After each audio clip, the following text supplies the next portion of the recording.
Bonjour à tous, c'est Rodolphe, bienvenue dans cette nouvelle vidéo. J'espère que vous allez bien et que vous êtes prêts pour le sujet du jour, parce que le sujet du jour, on va parler du notaire, on va parler de ce que l'on peut négocier chez le notaire, notamment deux choses. Premièrement, l'avance sur frais. Deuxièmement, le versement d'un acompte. On va voir que c'est pas si simple que ça, mais qu'en tant qu'investisseur intelligent, vous avez parfaitement les capacités de le faire, et je dirais même que vous devez le faire absolument. Pour ce qui est du contexte aujourd'hui, on est toujours dans ce grenier parce que il fait pas très beau dehors, il y a du monde dans la maison, donc du coup, je m'isole pour être tranquille et partager des moments d'investisseurs intelligents uniquement avec vous. Comment faire pour payer le moins possible chez le notaire lorsque vous allez y aller? Eh bien, c'est simple. On va premièrement parler de ce qu'on appelle l'avance sur frais. En général, en France, les notaires vont demander entre 250 et 450 euros d'avance sur frais. Pourquoi? Il faut savoir pourquoi ils le demandent. Ils le demandent parce que le notaire va travailler sur votre dossier. Il va renseigner différentes choses. Il va se renseigner il va s'occuper de collecter les différents documents nécessaires à la réalisation de l'écriture du compromis ou de la promesse de vente. Il va se mettre en relation avec le notaire du vendeur, etc. Il faut savoir qu'il va y passer du temps et que le notaire, c'est pas gratuit. Il a des employés, il a des charges fixes, il doit absolument, il n'a pas à avancer les fonds pour vous. Alors, il faut savoir qu'en général, les premières fois, les 2-3 premières opérations que vous allez faire avec votre notaire, il va vous demander ces frais-là, mais au bout d'un moment, il va vous connaître, il sait quel investisseur vous êtes, comment vous faites, qu'il ne travaille pas pour rien, et que donc, il ne vous demandera donc pas ces frais. Excusez-moi, je bafouille un peu, c'est pas très grave. Voilà, donc ça c'est les choses à savoir. Il faut savoir que l'avance sur frais se règle en général le jour de la signature du compromis de vente, donc ce qu'on appelle l'avant-contrat, c'est-à-dire le contrat qui est signé ce jour-là et qui vous permet 2 mois avant d'aller faire le tour des banques, d'aller chercher votre crédit immobilier, etc. Et après, on signe le contrat de vente final, l'acte notarié qui vous permettra de devenir propriétaire ou en tout cas véritable investisseur. Donc, il y a cette fameuse avance sur frais que vous allez payer au tout début. C'est pas forcément une somme très importante. Et il faut également savoir que si vous vous rétractez dans les 10 jours que la loi SRU vous donne, donc ce sont 10 jours qui commencent dès le lendemain de la signature du compromis, on parle de 10 jours calendaires.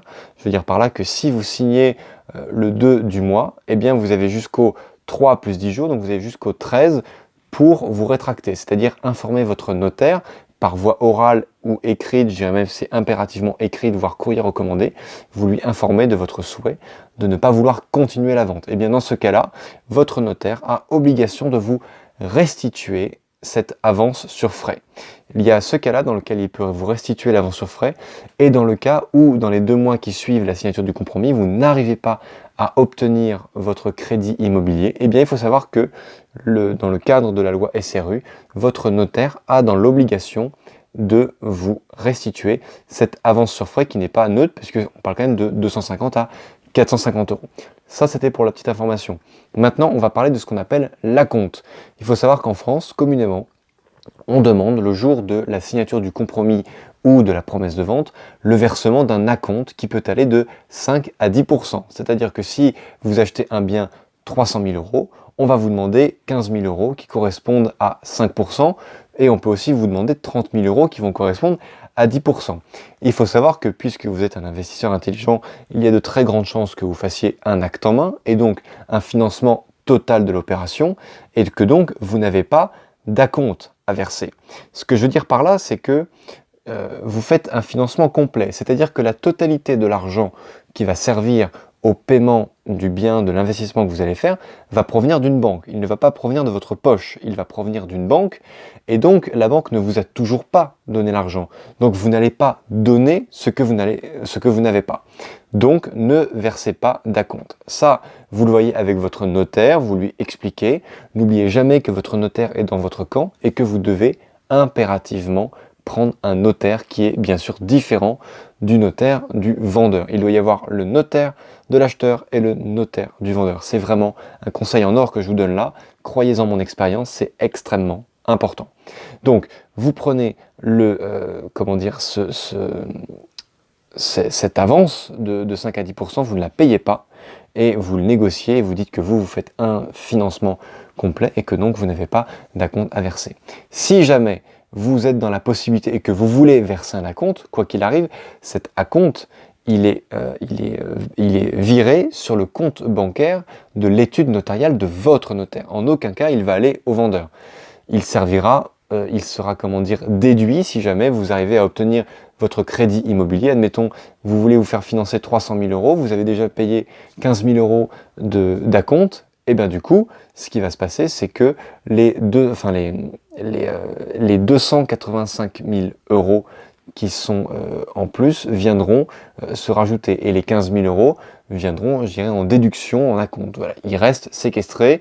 Une fois qu'ils sont chez le notaire, ils ressortent donc uniquement si une des clauses suspensives ne se réalise pas. Donc là, je vous invite à aller voir la vidéo que j'ai faite spécifiquement pour l'énumération des différentes clauses suspensives. Et si bien sûr donc la vente ne se réalise pas, vous récupérez votre acompte et vous pouvez même récupérer, comme je le disais au début de cette vidéo, l'avance sur frais que vous aurez déposé chez votre notaire.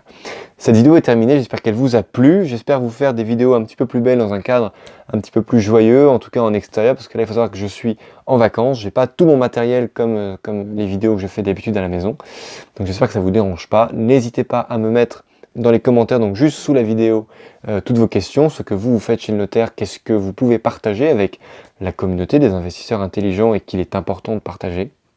Et bien sûr, comme d'habitude, likez cette vidéo, partagez-la si elle vous a plu et surtout, abonnez-vous à la chaîne, ça me permettra d'être encouragé à toujours vous apporter un contenu de valeur.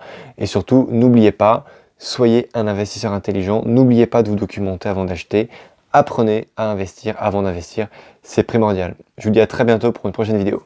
Ciao!